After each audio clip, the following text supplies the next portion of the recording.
Welcome back, my friends, to another episode of TFT Hyperroll. I promised in my overall 6.5 overview video, and there's a link at the top if you want to follow it, that I would do some mutant-specific builds, and this is one of them. Now, before we get into it, it's called Mission for Tuition because we're trying to raise money for our son's middle and high school tuition because he has to go to a ridiculously expensive special school. So please like, comment, subscribe, do all of the stuff to help the algorithm because it helps get more views, because we don't ask for donations or anything like that. And with that said, okay, let's get started. Now, before I consider going mutant, I want to see something from the game that says, hey, we're going to be friendly to mutants, like a mutant heart. I'd usually prefer getting one of the 3 costs out of the NPC round, but mutants are really strong this season, and we'll go through why as we do this video. But picking up a mutant heart is a pretty good idea if you get the opportunity. Now, in this particular match, the mutant buff is Adrenaline Rush, meaning you're getting additional chances to have 2 additional attacks, and if you can get yourself to 7 mutants, it's going to be a 100% chance at 2 additional attacks each time you attack, which is pretty strong. Now, I went into this without my usual requirement of having a mutant ready to go, so I am now going to have to go fish to find my mutants, but I'm fairly confident that I'll be able to get there before the end of the match. The key is going to be holding on until then. This is why I usually like to see a 3-cost mutant out of the NPC round before going that direction, but again, when I see Mutant Heart, I know I now have the opportunity to get to 7, and the power strike is so much, I just can't resist it. And I'm going to jump you ahead a little bit because we're rolling on a win streak. I managed to pick up a Malzahar, dump the Yowie, so that I could put the Hextech Gunblade onto Malzahar. As I've said before, that is a fantastic item for Malz because it'll just pour out consistent healing throughout the fights. And it's come time for our second augment, and we get some interesting choices. But for me, the blue battery is the way to go. With champions getting in multiple attacks, they're going to be gaining mana back faster, and if you can start them back at 20, they're going to be casting a lot more often. I also decide to bring in Cho, which means pulling out my Zera, which was giving me the Scholar buff, and then my Swain, who was giving me the Arcanist buff. But having the 5 mutants will give me a really good chance with this team to continue to get multiple attacks. It's also important that when you get a Cho'Gath, get them in as soon as possible. Their stacks count throughout the entire match, so even though you may lose because you're taking players off the board, it's important to have Cho at least getting some feast stacks in so that he's going to have more health later on in the match when you need it. Just prior to the NPC round, I was able to silver up my Cho, and now I'm looking at making Malzahar as strong as possible, specifically to kind of keep Cho alive. So we end up putting the Archangel Staff onto Malzahar, which along with that Spear of Sojin and that Hextech is going to provide increased amounts of healing often. Now we're currently running the 5 buff, so we're not up to 7 yet, but you'll see how often the mutants are getting their additional attacks in, and how that is helping the team to get through things really quickly. Now you can watch here for how important those additional attacks are. Malzahar goes down fairly quickly because a really strong Nocturne gets into the backline, but Cho is able to hit multiple attacks, boom, boom, boom, and then get his feast off at exactly the right moment.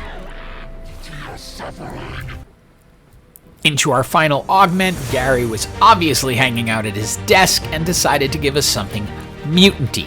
So we get our unstable evolution and we're able to get more power. And again, please keep your eye on the multiple attacks and how they turn the tide of battle.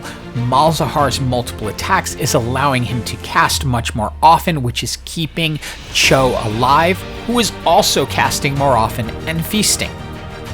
But even when Malzahar goes down quickly, that's not necessarily going to deter the team. These additional attacks count for all of my mutants, and they can do a lot of damage on their own. So let me explain how this change came about. I had been desperately searching for a Kha'Zix, who's the 4-cost mutant, but had not been able to find him. I decided to go with the Colossus build since Cho was looking to be the carry that Malzahar was keeping alive. So I bring in Alistair to be that additional Colossus, so they're taking reduced damage, and I hope that will bring me forward as I continue to search for my last 2 mutants. And at first this is all looking really good. My team is really strong. Alistair is able to stun a large part of their team. Malzahar is keeping my Cho alive, who is continuing to feast and gain strength, and we've won enough that it takes us into the top 4.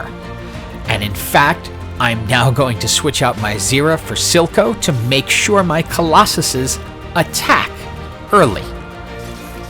Now I finally find the Kha'Zix I've been searching for all this time, and try to figure out, okay, Kha'Zix is a stronger unit than Kassadin, so I'm going to bring Kha'Zix into the fight and continue down this path with the 2 Colossus, 5 mutants. Now my concern with running Colossus in Hyper Roll is that you're what I consider flat, because everyone is at the same level. They're going to have a champion advantage on you. You can't level up above them so that you can have an equal number of champions, but for right now, it seems to be doing really well. Now the final NPC had an Arcanist symbol, and then I'm able to pick up an Archangel staff, and I had a Kaisa that I had rolled just before the match. I can now take out Silco, put in Kaisa, give her the Archangel staff, make her an Arcanist, so she's going to be stronger, and now count on the fact that I'm getting a 100% chance to do 2 additional attacks with each attack, and my champions are going to be really, really strong going forward. My big concern is the Colossus problem. I have less champions on my board than the other players, and even though I'm running 7 mutants, if those big boys go down, it could spell the end of my team. And that's exactly what happens here. And I don't often talk about pivoting, but I'm gonna bring it up here because it's important. At that moment, I saw no way that the Colossus team was going to be able to take me forward. But if I could get additional champions out onto the board, and in this case it was a 2-star Silco behind my Cho'Gath and a Tahm Kench, I felt that my team could become a lot more powerful, especially against a team like this one that was designed to cut through high health champions. I needed more points of damage on the board so that I could handle them, and that small change allowed me to beat that player. Now I had solved the problem for one team because that team was going to be able to get through my champions. But that didn't necessarily solve the problem for everyone.